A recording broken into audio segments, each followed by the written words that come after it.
Right, hello everybody, welcome back to the Wednesday Bike Club. And you said call it the Tuesday Bike Club there. It's been a long morning. So, today's subject, what's it all about? Well, it got me thinking. We've been away for a few days. We've been up north, off to a funeral. God bless your Uncle Bert. Godspeed, as they say. And what got me thinking about the subject about motorbikes, and are they actually that eco-friendly, really? Because we always tend to think that, don't we, that motorbikes, you know, it's just a small vehicle and it does use a lot of fuel and all the rest of it. That it's good for the environment compared to a car. And what got me thinking about this was my fantastic little nephew. He's done very well for himself, but he drives an electric car, and it's one of those Lotuses. This thing's enormous. It's absolutely enormous. Fantastic piece of engineering, but it's an enormous electric car. And it made me think about, you know, electric, and, you know, is that the way forward with everything? You know, get rid of the combustion engine and stuff like that. And I thought we were on the way back, and we were there at services. We were in my dad's little Dacia, and my nephew had his Lotus there, and I said, "Wow, how much does it cost to charge up the the Lotus at the services?" And it was something astronomical. You know, they don't do any favours, do they? Service stations. It was more than it would cost to fill it up with petrol. Let's put it that way. But I suddenly realised, when you think about electric vehicles, and looking at that as a way forward, I know there's this huge amount of stuff on this, isn't it, on YouTube about, you know, how terrible electric cars are and all the rest of it. And I suddenly thought, you know, that your electric cars, when you compare them to a standard car, so let's say you have a Dacia Duster, I don't even know, make them electric, a Dacia Duster, there's petrol, and you have a Dacia Duster which is electric. The average extra weight of an electric car compared to its petrol comparison ranges from about 300 to 600 kilograms. 300 to 600 kilograms. You think about that. You know, that's not a small amount, is it? And what you're having to do with that battery, you've got to generate so much power just to drag the battery around. And it sort of made me think, God blimey, we talk about things which are inefficient. And you think, well, you've got to have so much power just to move, you know, the extra weight of the battery around, which is, you know, you're looking at 600 kilos, and some of them are much heavier than that, aren't they, for the long range vehicles? You've got to think that you're carrying around maybe 3-4 people that you don't really want to carry around in that. So you've got all that weight to lug around. And it made me realise how inefficient battery power is. And then I thought, well, yeah, it was great though, because we ride motorbikes and they're so efficient. And they're fantastic. And it made me look at motorbikes. And I suddenly thought, are motorbikes actually that environmentally friendly and efficient? So I started looking into this, and you look at the basics of it. What's the key problem with a motorbike is that we've got a combustion engine. Yes, we can make them pretty efficient. And I'm going to come back to that in a minute. But essentially, we're just lugging one person around. And that's the inefficiency of the motorbike, isn't it? I suppose, is that we have this vehicle which bikes, you know, we talked about this morning, bikes getting heavier and heavier. Is that bikes are getting heavier and heavier because we're putting more kit on them, more electronics and all the rest of it. You know, e-clutches and all this sort of stuff, and they're getting heavier and heavier. And we've got to lug that about before we even think about starting the engine. We've got to, and we put ourselves on there. We've got to lug this great big thing around. And it's something I mentioned, you know, when I was talking with Dave, you know, when did bikes start getting so heavy? When I look at my little Tiger 90, which you can pretty much almost pick up, and I can swing it around my sort of disarray garage here. And you think, well, we think of motorbikes as very efficient and eco-friendly because the footprint's very small and narrow and all the rest of it. And you suddenly realise, actually, you know, that we're going a funny way about this, aren't we? We're making bikes heavier and heavier, which means we've got to put more power into it to lug it around. And that makes a motorbike actually quite inefficient. And then I suddenly realised, Well, is that just very specific to, developed countries? Let's say that, in the UK and Europe, because when you look at this, in countries like India, which are using very small capacity bikes, 50s, 100s, 125s, but they're carrying the whole family around on those bikes, and lugging cargo around on those bikes. That's when it becomes really efficient, isn't it? And that's when the small engine really comes into its own, and the lightness of the bike, because you're packing as much as you can onto that bike, making it very efficient at moving goods around and people with the least amount of fuel. We seem to be in this slight trap, don't we? A little bit of, we want all this kit on our bikes. We love tech, don't we? But it makes the bike expensive. It makes the bike heavier, and we just cart ourselves around with it. If you think about it, I look at it in simple terms. If you look at a parking space, to bring 4 people around, if you're going to bring your own transport, your motorbike, that's you got four motorbikes going into one parking space. That's not very efficient, is it? Because when you think about cars, a lot of cars, the engines are getting smaller, aren't they? We're going down to these 1.2s, 0.9, 900 cc's. We're doing that on a motorbike. Surely that's with cars they're going one way, with motorbikes we're going the other. Although we're all of a sudden starting to realise that actually I want a smaller and more efficient motorbike with a smaller engine. But we're starting to do the same thing with those, aren't we? Where the Chinese are sort of said, well, yeah, we think that you want small capacities. That's where the market is, small capacity adventure bikes. But the Chinese are loading them up with kit. They're loading them up with tech. So the bikes get heavier and heavier and heavier. I always thought years ago that and this is not even difficult to understand, is it? The best way to be ultra efficient with your fuel and all the rest of it is to make the thing that you're moving along, the mass you're trying to move with that engine, as light as possible. You make the bike or the car as light as possible. But we've seemed to have gone completely the other way, haven't we? We're making them heavier and heavier and heavier. So in the UK, when we have our big adventure bikes, when you look at that, the Harley I looked at the other day, and things like GSs and stuff, they're big, bulky vehicles. And okay, they can take 2 people, and it does double the efficiency, if you like, when you're taking 2 people around, but then you're loading up more. And you look at the fuel economy of these bikes.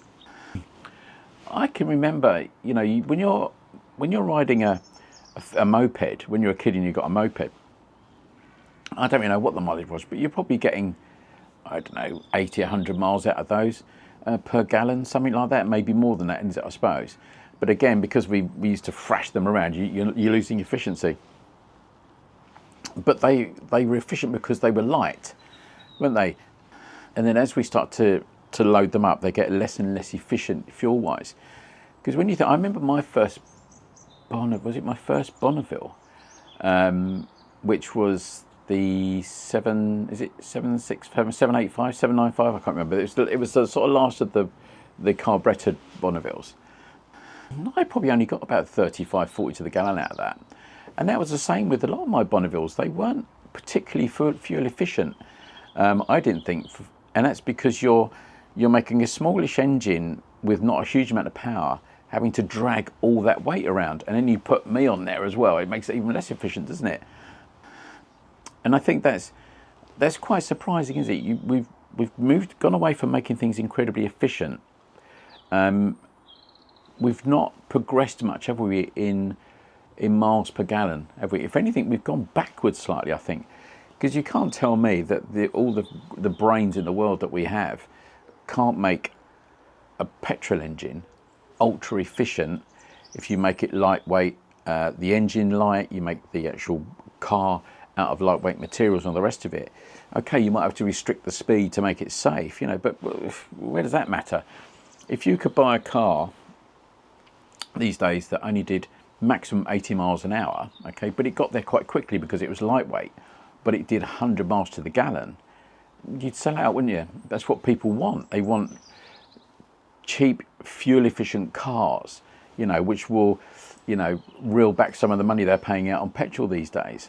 But with electric cars, we've gone the other direction. We've made them big, heavy, cumbersome cars I'm going to come on to another point about this, which aren't particularly efficient. I don't think they might be cheap-ish to run, but it's a huge outlay, and getting the material for the battery is not very eco-friendly, is it? And we're doing the same thing with motorbikes. We're getting away from the efficiency of the motorbike. That's not the big selling point, is it, for motorbikes? It's not the fuel efficiency. It's what kit it's got on it. You know, how fast does it go, and all that sort of stuff. And I think that's a real shame. We're going in the wrong direction, I think, to make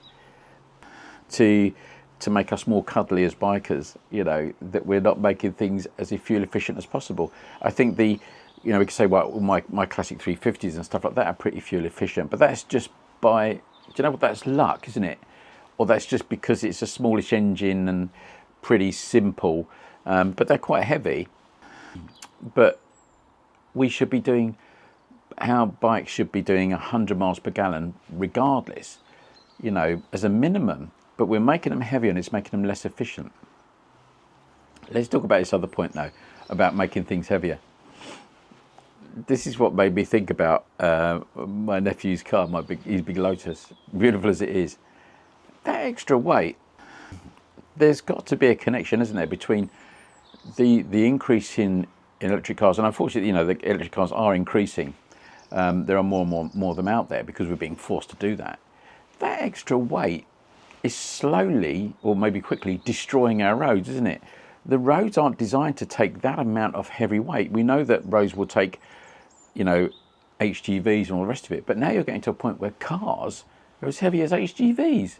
They're enormously heavy, and that's putting a huge strain on the actual road surface, isn't it? And I think that's one of the reasons why the roads are breaking up. I might be completely wrong on it, but you sort of got to think, you put vehicles on the road which are a third or half again heavier than they normally are, and cars that are getting heavier anyway, that you think that's damaging the roads, isn't it? It's not doing roads much good.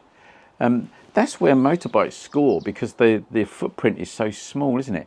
But we're suffering with the consequences of these heavy vehicles destroying our roads. You know, what do you think about that? How do you think that sort of pans out for you? Do you think it's a correct argument or bad argument? So I suppose coming back to the main point of the argument, are motorbikes, you know, are motorbikes going to save the planet? Are they more eco-friendly than anything else? You know, with a motor in there to transport people around. To a point, yes, but I think the way that we are using them probably isn't that efficient, is it really? Which is a shame, which is probably what will kill everything off in the end, wouldn't it? It's the way that we use our stuff that makes it less efficient. I was watching, you know, you watch these random things. It was something, he was talking about washing machines, and he was a washing machine engineer, sort of like white appliance engineer, and he was talking about that we're now building in obsolescence into white goods because they're not, you can't rebuild them, you can't repair them. And we will probably get that way with everything, isn't it? We're getting that way with cars, where you can't repair them. You just have to, you know, if you scratch it or whatever, it gets written off. And we've gone so far the wrong way in this planet, aren't we? We're on a hiding to destruction, aren't we, really? And I think that's why bikes like this Kawasaki, you know, which will get done eventually, you know, will become such a rarity. Not because they don't last, but because there won't be people around who'll be able to repair them. Quite possibly, it might take a long time to get to that point, but we'll be forced off the road and onto vehicles which will be obsolete within 5 years. You know, there will be this guaranteed obsolescence within 5 years because it guarantees continued manufacturing. It's for commercial purposes, and the revenues that governments get in it, they have to do that. And that's so sad, isn't it? We think we're being eco-friendly by, you know, having renewables and the rest of it, but we're not renewing anything. We're just replacing it. We're being forced to buy a new product, and if the product lasts too long, we decide to ban it. We make the rules that you can't have it anymore. You can't have that thing anymore. My Mini, which is sitting next door, you know, it's nearly 200,000 miles now. It's probably getting to its last legs, really. But I'm paying a huge premium in tax to keep that running. You know, it's no less fuel efficient than a lot of cars are today. It's still going to do me 40 miles to the gallon. But I'm not replacing any, you know, raw materials to keep that running. Just, you know, oil change every now and again, and keep it going till it dies. You know, who's doing better for the planet there? Somebody buys an electric vehicle, or me that keeps my vehicle running for such a long time? But economies, countries and economies can't live on that, can we? We can't live on this mend and replace, mend and repair culture. That it doesn't work, does it, financially for countries? And that's such a shame. But I suppose one day we will run out of resources, and we will have to do that. But the things that we had, which we could mend and repair, won't be there anymore. So we'll be really stuck. So that's the question. Do you think that motorbikes are actually efficient, or is it my argument that the way that we use motorbikes isn't actually that efficient? It's, you know, I'm never going to stop riding motorbikes. I'm going to keep going till I keel over. It could be any day now, couldn't it? And, you know, I'm not getting at motorbikes, but I think sometimes we think that these things are incredibly efficient and cost effective, you know. And cost effective side of things, you know, look how much we're paying for insurance and tax on these damn things now. It's in companies' interest, isn't it, to make them not as efficient as they could be, you know, because I'm a great believer that all these things are in cahoots. The oil companies are in cahoots with the with the car manufacturers and all the rest of it. You know, why make them ultra efficient and ultra reliable that they, you know, they go on forever? It's in no one's interest, is it? Certainly, it's only the only interest is in the consumer. It's not in the manufacturer, and that's really sad. So we continue to cling on to these older bikes, you know, and just hope that people continue to repair them. Luckily, we've got people like Dave at Boldore who'll keep doing it, but they won't be there forever. And there's got to be another generation of people that come along and do it. But what will happen is we will be told to stop. Can't ride it on the road. Stick it in a museum, and suddenly that's what will happen. But yeah, there you are. There's my Wednesday. It's getting very dark, isn't it? Very dark, and my Wednesday stuff. You know, I need to lighten up a little bit. Maybe it's the weather. I don't know. But yeah, there you are. That's my thought on it. I think bikes are efficient, but it's the way that we use them that makes them inefficient a little bit. But you know, hey ho. I can see Milo's just popped through the gate. Here he comes. Right. Thanks for watching. Hope that gives you a few thoughts for the Wednesday Bike Club, because it's a forum, isn't it? It's about talking about subjects that you find interesting. So let me know what you think, and I will see you next time. When you watch this one, I will be in France. I'm not going there intentionally to do any filming, but I might do a little bit of filming because I've got the Meteor to have a look at and make sure she's ready to come back with me in April when I'll be selling that, to make a bit of safe space. So yes, I'll do a little video from France probably. But there you go. Right, take care, ride safe, and hopefully the weather will improve, because it's absolutely rubbish again today. Watch out for the potholes. See you soon.